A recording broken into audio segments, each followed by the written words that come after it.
안녕하세요, 여러분. 지난 시간에 제 친구 김 사장 이야기해드렸죠?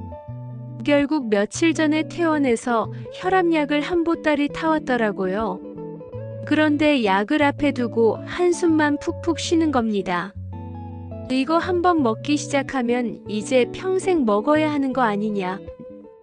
독한 약 먹으면 몸만 더 망가지는 거 아니냐고요? 사실 저도 그리고 아마 많은 분들이 약에 대해 막연한 두려움을 갖고 계실 거예요. 약을 먹는다는 게 왠지 내가 진짜 환자가 된 것 같고 내 몸을 약에 저당 잡히는 것 같은 기분이 들잖아요. 저도 그 마음 잘 압니다. 그래서 오늘은 지난 시간에 예고해드린 대로 우리가 가장 두려워하고 궁금해하는 고혈압 약에 대해 제가 열심히 공부한 내용을 속 시원하게 풀어드리려고 합니다.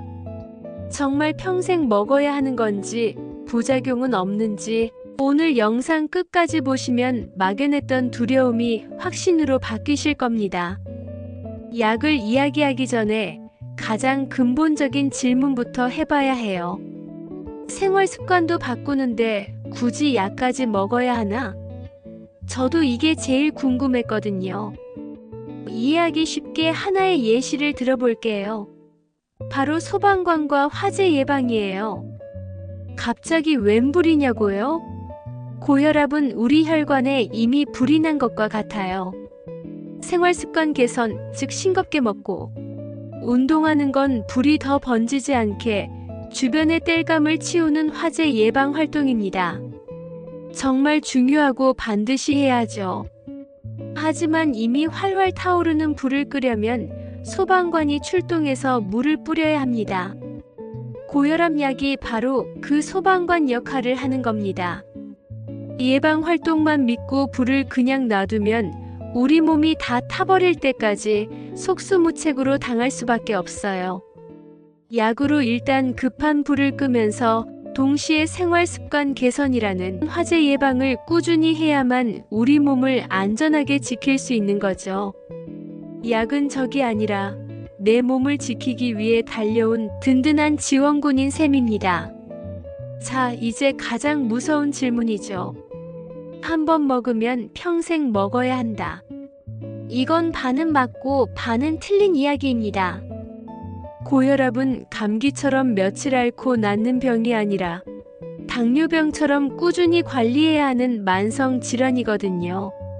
우리가 나이 들면 눈이 나빠져서 돋보기를 쓰는 것처럼 혈관도 나이가 들고 기능이 떨어지면 약이라는 도구의 도움이 필요한 거예요. 돋보기를 쓴다고 해서 평생 노예라고 생각하지 않잖아요. 혈압약도 마찬가지입니다. 혈압을 정상으로 유지시켜 뇌졸중이나 심장마비 같은 끔찍한 사고를 막아주는 고마운 안경 같은 존재죠. 아주 드물게 고혈압 초기에 진단받고 정말 독하게 마음먹고 살을 10kg 이상 빼는 등 생활 습관을 완벽하게 바꾼 분들 중에는 의사와 상의하에 약을 줄이거나 끊는 경우도 있다고 해요. 하지만 대부분의 경우 약의 도움을 받으며 꾸준히 관리하는 것이 훨씬 안전하고 현명한 방법입니다.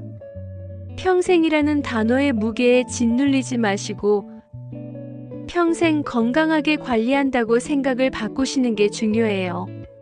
두 번째 걱정은 바로 부작용입니다. 세상에 부작용 없는 약은 없어요. 어떤 분들은 혈압약 먹고 마른 기침이 계속 나기도 하고 어지럽거나 발목이 붓는다는 분들도 계세요. 중요한 건 이때 에이, 약이 더 안 좋네 하고 마음대로 약을 딱 끊어버리면 절대 안 된다는 겁니다.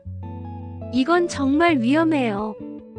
갑자기 약을 끊으면 혈압이 이전보다 훨씬 더 높이 치솟는 반동 현상이 생겨서 더 위험한 상황이 올 수 있어요. 부작용이 나타났을 때 가장 먼저 해야 할 일은 약을 처방해준 의사 선생님과 상담하는 겁니다. 고혈압 약은 다 같다고 생각할 수 있지만 실제 사용되는 고혈압 약은 종류가 수십 가지나 돼요. 그러니 나한테 안 맞는 옷이 있으면 다른 옷으로 갈아입으면 되는 것처럼 약도 몸에 맞지 않다면 몸에 맞는 걸로 바꿀 수 있다는 것이죠. 즉, 의사 선생님은 내 증상을 듣고 마른 기침이 없는 다른 계열의 약으로 또는 어지럼증이 덜한 약으로 바꿔주실 수 있습니다. 부작용은 참는 게 아니라 나에게 꼭 맞는 약을 찾아가는 과정이라는 걸 꼭 기억하세요.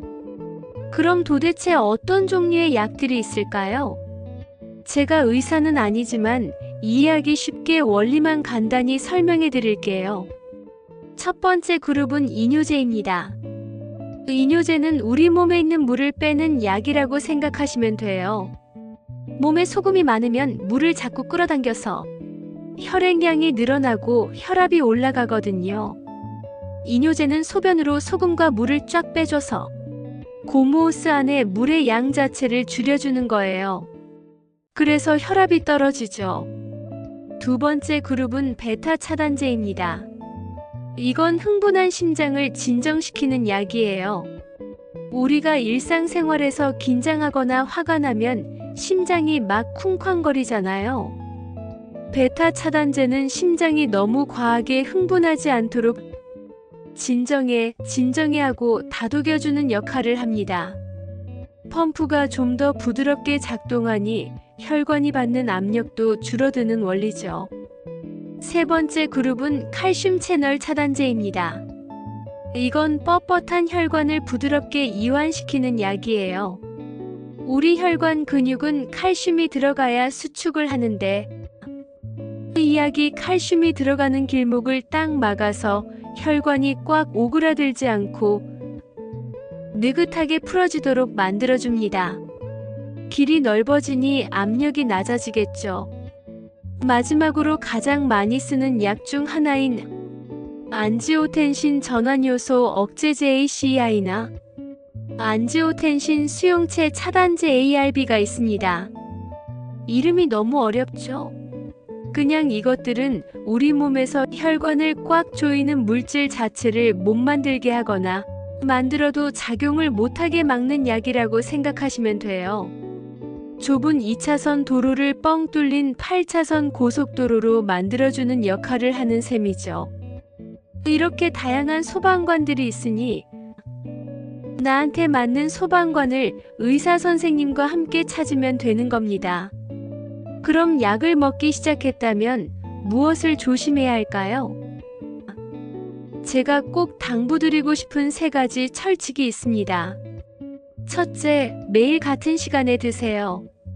아침 식후면 아침 식후, 저녁 식후면 저녁 식후. 시간을 정해놓고 알람을 맞춰두는 게 좋습니다.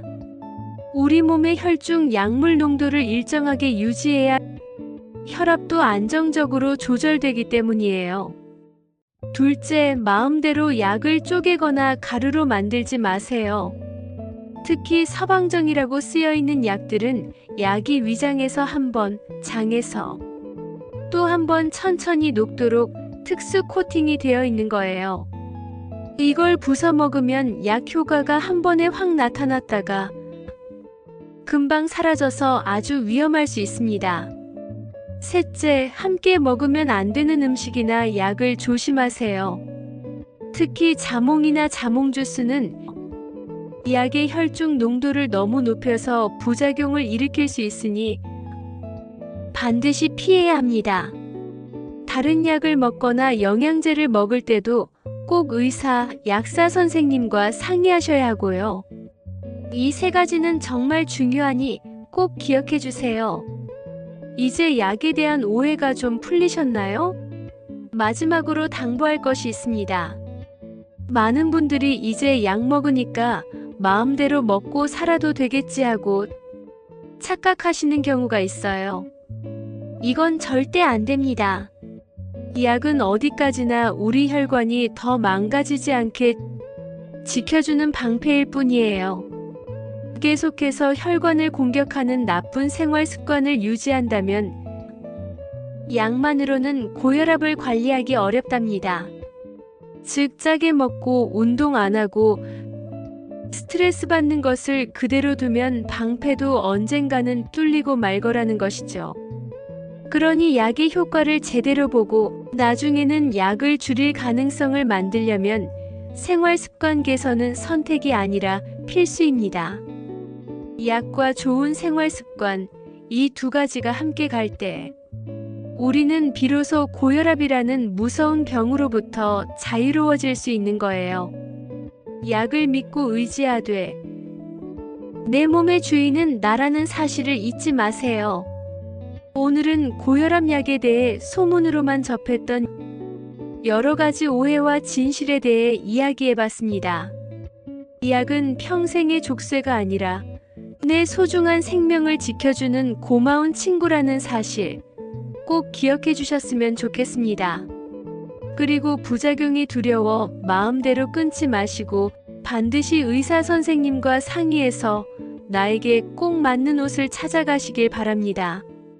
자, 이제 우리는 약이라는 든든한 지원군도 얻었으니 다음 시간에는 본격적으로 우리 몸을 바꾸는 화재 예방 활동에 대해 알아보겠습니다. 바로 음식이죠. 혈압을 낮추는 기적의 음식들은 과연 무엇인지, 마트에서 뭘 사야 할지, 제가 또 열심히 공부해서 여러분의 식탁을 건강하게 바꿔드릴게요. 다음 영상도 절대 놓치지 마세요. 여러분의 건강한 오늘을 응원합니다. 감사합니다.